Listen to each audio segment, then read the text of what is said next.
Hello बच्चों, let's read out the questions. The question says Young's modulus of elasticity y is expressed in terms of three derived quantities, namely the gravitational constant g, Planck's constant h, and speed of light c, as y equals to c to the power alpha h power beta g power gamma.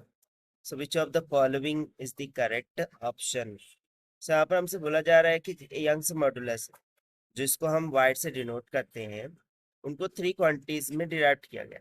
एक तो gravitational constant, दूसरा Planck constant और तीसरा और उसका मान हमें यहाँ पर इसके बराबर दे रखा है। सो हमें अल्फा बीटा और गामा क्या होगा वो निकालना है। तो चलिए स्टार्ट करते हैं सोल्यूशन से। But before of its let's talk about the key concept which we are going to use here for this question. तो सबसे पहले तो यदि मैं यहाँ पर यंग्स मॉडुलस के लिए डायमेंशनल फॉर्मूला लिखूं तो उसका फॉर्मूला हो जाएगा m पावर 1 l पावर का इनवर्स और t का पावर 2। इस तरीके से इसका डायमेंशनल फॉर्मूला हो जाएगा। उस तरीके से स्पीड ऑफ या उसका डायमेंशनल फॉर्मूला हो जाएगा m0 l1 t1 के बराबर। इसी तरीके से जो प्लैंक कांस्टेंट h है उसका फॉर्मूला हो जाएगा h is equals to m1 l2 t1 के बराबर। उस तरीके से जो g होता है ग्रेविटेशनल कांस्टेंट उसका डायमेंशनल फॉर्मूला हम यहाँ पर यूज करेंगे m-1 l का 3 एंड t 2 के बराबर। तो बस इन्हीं फॉर्मूलाज का हम यहाँ पर यूज करना है। सो देखिए सबसे पहले तो हम एक्सप्रेशन लिखते हैं कि हमें यंग्स मॉडुलस किसके इक्वल दे रखा है y is equals to c to the power alpha then h to the power beta and g to the power gamma की। अब हम क्या करेंगे, इनके डायमेंशनल फॉर्मूलाज को यहाँ पर सब्स्टिट्यूट करेंगे।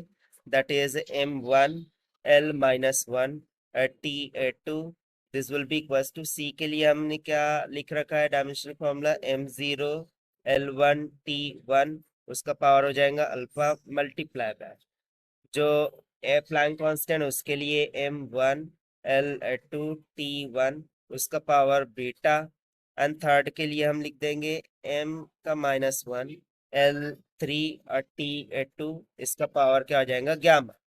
अब यहाँ पर हम जो पावर्स है उसको कंपैरिजन करेंगे। तो देखिए यहाँ पर m का पावर कितना है 1, यहाँ पर 0 है, यहाँ पर 1 है और यहाँ पर -1। सो 1 -1 तो कैंसल आउट हो गया। So alpha beta gamma m के ताल्लुक से तो नहीं निकलने वाला।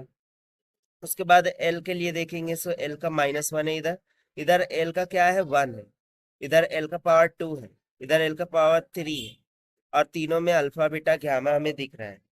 सो तीनों को मल्टीप्लाई करते हुए हम यहाँ पर इक्वेशन बना सकते हैं। सो देखिए एक तो इक्वेशन निकल के आ जाएंगी 1 is equals to beta minus gamma की। अभी बीटा माइनस गामा ये हमें कहाँ से मिल रहा है, तो देखिए m से मिल रहा है। m का पावर 1 है, इसको बीटा से मल्टीप्लाई बीटा इंटू 1 बीटा और ये माइनस का गामा ये किसके इक्वल हो जाएंगे m इक्वल्स टू 1 से। ठीक है ये m से। फिर l के पावर को हम इक्वेट करेंगे। सो मिल जाएगा माइनस का 1 is equals to alpha plus में 2 बीटा प्लस में 3 गामा और फिर उस तरीके से टी की पावर को हम इक्वेट करेंगे। तो यहाँ पर एक करेक्शन कर लीजिए कि जो गामा है जो यंग्स मॉडुलस होता है उसका डायमेंशनल फॉर्मूला t-2 होता है। तो यहाँ पर भी t-2 होगा। सो इसके according -2 this will be equals to minus में अल्फा माइनस में बीटा और माइनस में 2 गामा हो जाएगा। सो यदि हम मान लेते हैं इसको इक्वेशन नंबर फर्स्ट, इसको मानेंगे इक्वेशन 2 और इसको मानेंगे इक्वेशन 3। सो इक्वेशन 2 और इक्वेशन 3 को यदि हम ऐड अप कर, सो इक्वेशन 2 और इक्वेशन 3 को हम ऐड कर रहे हैं। सो -2 -3 कितना हो जाएगा, हम एडिशन कर रहे हैं। सो -3 के इक्वल हो जाएगा। This will be equals two plus alpha minus alpha cancel हो गया, 2 बीटा में से 1 बीटा चला जाएगा तो 1 बीटा बच जाएगा।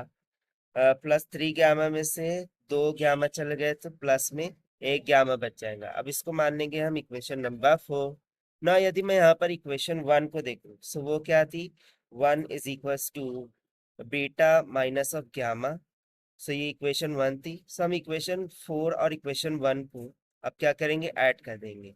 सो इससे देखिए गामा से गामा कैंसिल हो जाएगा, यहाँ पर आ जाएगा माइनस का 2 इज इक्वल टू 2 बीटा, तो simply beta is equal to निकल के आ जाएगा माइनस का 1 के इक्वल। अब इसको हम इक्वेशन 1 में सब्स्टिट्यूट कर देंगे। सो -1 यदि हम यहाँ पर सब्स्टिट्यूट करेंगे, सो ये हो जाएगा 1 is equal to -1 minus gamma, so -1 उधर जाके +1 हो जाएगा, यानी कि 2, यानी कि गामा का मान कितना आ जाएगा, माइनस का 2 के इक्वल। से यहाँ से गामा भी निकल के आ गया -2 के equal. Now the remaining one is alpha. So हम इसके लिए इक्वेशन 2 में सब्स्टिट्यूशन करेंगे, दैट इज माइनस का 1 इज इक्वल टू अल्फा को फाइंड करना है, प्लस में 2 बीटा -1 आया था, प्लस में 3 गामा -2 आया था। सो 3 2 ज़ा 6 यानी कि -6 हो जाएगा, और ये -2 -8 उधर जाके प्लस हो जाएगा, सो +8 हो जाएगा, 8 में से 1 गया तो 7 बच जाएगा। सो यहाँ से अल्फा का मान कितना निकल के आ जाएगा, 7 के ऊपर। सो देखिए यही हो जाएंगे हमारा required answers for this question, जो कि हमने फाइंड किया by using the dimensional formula and according to given option 7 -1 -2। ये हमें ऑप्शन ए में दिख रहा है, that is why option A is correct. So this is the required solution. I hope you understand it well. Best of luck. Thank you.